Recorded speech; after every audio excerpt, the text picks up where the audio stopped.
Hi, everyone. Welcome to another episode of Rebecca and Rebecca. My name is Rebecca Yager. My partner in crime, who also loves books, is Rebecca Reed. Hey, Rebecca. Hi, how you doing? Doing pretty good. Beautiful day here in Dallas. How about you? It's a little cloudy here, but Well, it's it rained pretty all night warm. here. Yeah, Warm. Yeah, yeah. that's strange for this time of year for both of us, I think, and stuff. Anyway, today we are delighted to talk about a debut book debut author, debut book called Dear Henry, Love Edith, and it's by Becca Kinzer. And before we get into this, I guess I'll read the little blurb so we know what we're talking about here. It's Dear Henry, Love Edith, a charming, mistaken identity romantic comedy. He thinks she's an elderly widow. She's convinced he's a grumpy old man. Neither could be further from the truth. After a short and difficult marriage, recently widowed Edith Sherman has learned her lesson. Forget love, forget marriage. She plans to fill her 30s with adventure. As she awaits the final paperwork for a humanitarian trip to South Africa, she accepts a short term nursing position in a small Midwestern town. The last thing she needs is a handsome local catching her eye. How inconvenient is that? Henry Hobbs isn't exactly thrilled to have Edith, who he assumes is an elderly widow, dumped on him as a house guest for the summer. But he'd do almost anything for his niece, who is practically like a sister to him, considering how close they are in age. Especially since Edith will be working nights and Henry works most days.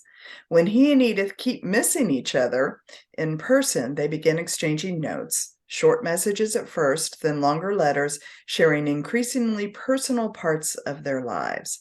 By the time Henry realizes his mistake, that Edith is actually the brown eyed beauty he keeps bumping into around town, their hearts are so intertwined, he hopes they never unravel. But with her departure date rapidly approaching and Henry's roots firmly planted at home, Edith must ultimately decide if the adventure of her dreams is the one right in front of her. Now, this book is reminiscent of classics like You've Got Mail, and it's a great, fun romantic comedy with mistaken identities, second chances, and finding love in unexpected places. That was a long opening, but it's worth getting all that in with the book. So, Rebecca, start off. What'd you like? Well, I was just charmed right off the bat with the quirkiness and the so many, almost like a slapstick type of humor or situational humor that you get right away from both the hero and the heroine, but not just from them, but like the quirky side characters also. There's 100 of them, but not literally, but it seemed there was a plethora of side characters, let's say, but each of them had some sort of little quirk, all their own, completely different. The town kind of had its own little quirks as well. There was a collective quirks in a way. And I was just I was taken in by that just right from the get-go.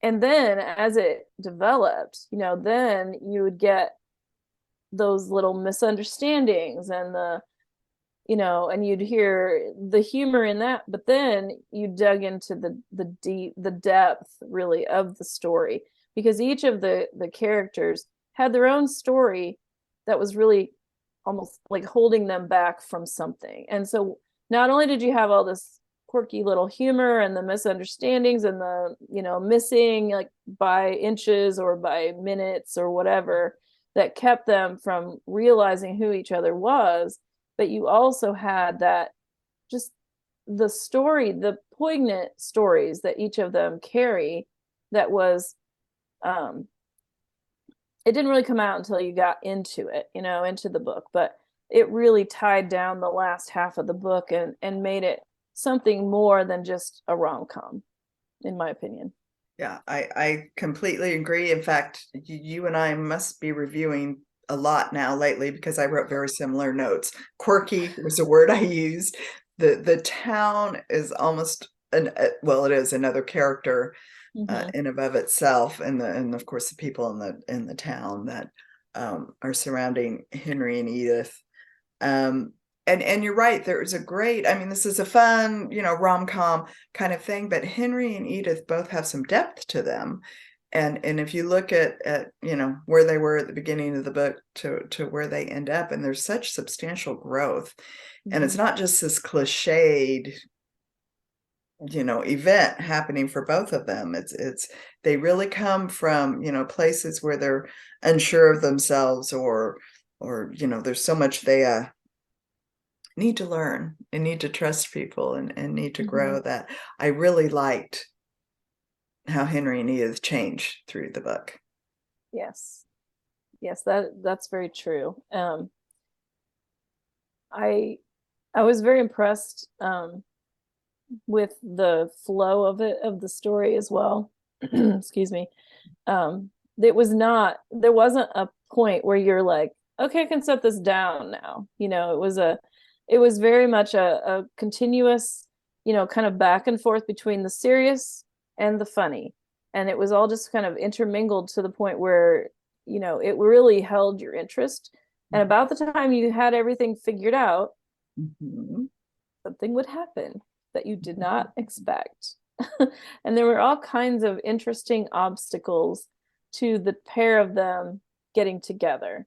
And I know we kind of talked about this before we started recording, but there's just, if you think you have the pattern of rom-coms figured out, read this one, and it's going to turn your ideas on its head, because Becca did not follow the pattern Mhm. exactly, which makes it really good because it's not predictable.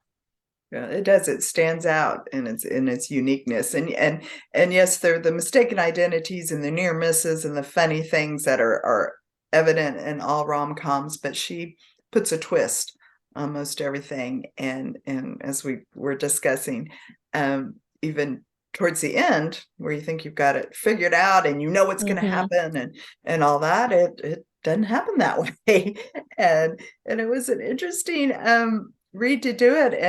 And as I told you, I wish we would give spoilers, because I'm dying to talk about everything, but we I can't. know. It's like, It makes it worth the read. Yeah, I know. I'm trying, but yes. it makes it worth the read. That Becca, it's a pretty bow at the end, but it's a whole different way to tie the bow, I guess, is a Yeah, way to it's put like on the side of the box instead of the top or whatever. I don't know. But it is, well, the end is very satisfying, Yes. and I was very pleased with it. And even with the twist, and I thought, oh, I know what's happening next. And then next page, I'm like, oh, well, not page for me because I was listening, but you know, it was not what I expected. There were several times where it was like, oh, I didn't see that coming. There was only a couple of things where I was like, yep, I thought that was going to happen. Now that only happened a couple of times. So, um, yeah, I definitely would recommend anybody listening to this story. I did enjoy the narrator. I thought they did a good job. And the best thing about narrators the narrators that I really like, I guess I should say, are the ones who you're able to tell the difference in the characters' voices, but they're not intrusive into the story where you're like, oh, I'm listening to a narrator do this. So it um it's almost like you're watching a play, but you're not really looking at it. You hear the voices in your head, and then it's just somebody sitting in my ear telling me the story. And that's what this was like. And they also did a really good job in the editing process, because some books that I listen to, they'll actually cut the chapter off too quickly and you'll lose a word or two or even a syllable, and then sometimes they'll start the next one too soon and you'll lose some of that. And this time I thought they did a good job of leaving enough space between the chapters where they didn't actually cut each other or cut things off. So that's a plus as well. Very good. And it's good that you have a narrator that's um, keeping you involved in the story, and he's Hmm. staying out of the way, even though he or she's telling the story. So Right. That's talented. For me, since we're talking kind of the technical end of things, I read this book on Kindle, and I always read on the dark mode because I read at night, and I don't want to disturb my husband, and I don't want to be blinded at night. So I read on the dark mode, and when it went to a new chapter, and you could always tell it was a new chapter that was beginning, the logo for the new chapter and the words, the logo was just a white blob, and I couldn't read where it said, chapter 2, chapter 3. I couldn't read what chapter we were on in the night mode. Now I looked on it on a regular Kindle in the regular mode, and it's like, oh, the little white blob is actually a picture cartoon drawing of all these letters, which is, intrinsic to the story. And then of course you could read what chapter it was. So just be aware on dark mode, you may not know what chapter you're on, but it didn't affect the reading. That doesn't affect the story or the reading. That's just a technical aside, since you listen, and I usually read on Kindles. And I don't know, maybe one day you and I'll read, learn to read with books. I'm not sure. Maybe. maybe not. Too active for that. I don't have time I can't do the dishes and hold the book at the same time. It just doesn't work. That's why audiobooks are a rage right now, that's for sure. I have to tell you, this book, because it's a romantic comedy, is one where I literally chuckled out loud, and I don't always do that. I can enjoy books and whatever, but there were just laugh out loud moments, and I think most of them were the townspeople. I think I really enjoyed the town. Yes, like Judith and Lance especially. I loved them. Yeah. I also liked how some characters just didn't get a name. They were like Mickey Rooney lookalike was the name of one character. Yeah. Like the whole time you never got a name, but you didn't miss it. Like it was perfect, and it gave you like the visual, and then every time she said that, it's like, oh, there's that guy. And then the two guys they called Abbott and Costello, they had names. She did give them actual names, but you only heard them like in passing. Or I don't know if she told us who they were, but you knew they had a name, but nobody called them that anymore. They just called them Abbott and Costello, and it's like, okay. She did that was one thing she did really good job of, was I could see the characters in my head really well. She did a good job of giving us visuals and of what people looked like, and I could almost hear them. I literally was hearing them, but besides the narrator, it was like you could just, if I was reading this on print, I think I'd still be able to hear the characters in my head. They were well drawn out, very distinguished. The coffee shop with the scones, I'm craving scones ever since the story. To do the gathering place, and the owner Julie, who's ready to make wedding cakes, and all this mistaken stuff that happens, is very entertaining. But I liked, like, Edith becomes part of the town, in a short time. And small towns are quirky. If you've lived in one, I've lived in one previously, and they can be that quirky, and either you're in or you're not.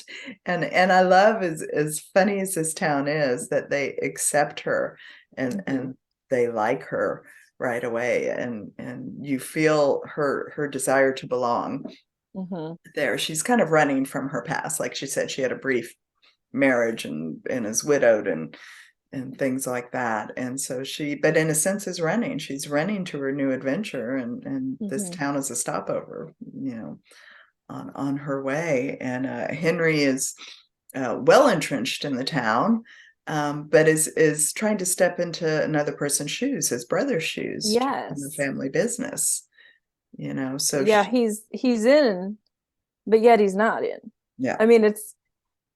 And we find out later kind of why that is, but at first you're like, how is she like so accepted, and then they treat him like this? And there's like, it's kind of and it's a little mini mystery that you have to kind of go through, and then you find out why that is, and there is a reason for it. But at first you're just kind of confused, it's like, not in a bad way, but just confused in a good way. Confused in a good way. And it draws you, it's another way that draws you into the story, and you want to know why he's being treated like this. Matter of fact, I got a little indignant a couple of times at the way he was being treated. I was like, he does not deserve this. No, he doesn't. So He's a nice guy. So yes. And it's good, but that's part of, again, as we're talking, the character arcs. These are, it's, not your typical surface rom-com. Becca takes you deeper, especially with these two characters. And their growth is great through this. As a writer, study the character arc, where they are at the beginning, and then where they are at the end of the story, and see how they've grown. And she just sprinkles it in, through their adventures in the town, and what they're doing. So it's really good work that way, and good way of the narrative and the dialogue. They gel well, and the description gels well, and it's just to me masterfully done. So good story. It's not overwritten at all. Like, no. Every word has a purpose. And I think still I'm coming back to the part that really got me craft wise was how well she blended the humorous part with the serious part, and how that transitioned, and she was able to just sort of meld those two together and maintain the lightheartedness of the rom-com idea, but yet bring in some more of that character growth and that deeper, characterization that makes you care about these characters and really want to see them get together, succeed, be accepted, all the things that they want. Right. Yeah, she did do that well, because there are some serious moments in there, but still done with a nod of humor. So it's real life. I loved this book. I thought it was great. I am really looking forward to talking to Becca at our next session, and she will be here, and she can talk about her comedy and her quirks and how she writes these characters, and her dog. And her dog Bonnie. If you don't follow Becca, and it's Becca Kinzer, Kinzer, on social media, especially her Instagram, do, because you'll get an idea of her sense of humor, because that comes through on her social media posts too, and why she can write the way she does in this book. Needless to say, I highly recommend this read, especially, it's winter still. You need something fun, you need something lighthearted. Yeah, it'll cheer you up for sure. And it's quick read, because you don't want to put it down. That's true. Yeah, you should clear your schedule, because you're not going to want to drag it out over a week. You're going to want to get it done in at least 2-3 days at tops. So yeah, no, maybe we'll see if she's going to write another book about the town. Let's put it back in this town and see what other characters she can. She's got 100 characters to choose from. I mean, yeah, I know, not 100. Still, there's a lot. There's a lot of characters in there that she could write a story about that we would love to hear, I'm sure. We would. Well, and again, this book is Dear Henry, Love Edith by Becca Kinzer. I give it 5 stars. Yep, me too. Yeah, read it. Simple. Yeah. And again, next time we look forward to having Becca with us, and this is going to be fascinating because it's Rebecca, because she is Rebecca. But that could be really dangerous, having 3 of us together, the 3 Rebeccas together. All right, we'll make it easy. Rebecca, Becky, and Becca. That's enough right there to do it. But we're going to have a great time. I can already tell it's going to be a fun conversation. We look forward to having Becca here. Again, she's a debut novelist, but I have a feeling we're going to see a lot from her, and I look forward to more books from her. But meanwhile, do this one, again, Dear Henry, Love Edith. Anything else, Rebecca? Nope. Can't wait to see everybody next time. All right. Our highest recommendation, and we will see you next time when we talk to Becca Kinzer. Thanks for joining us. Bye.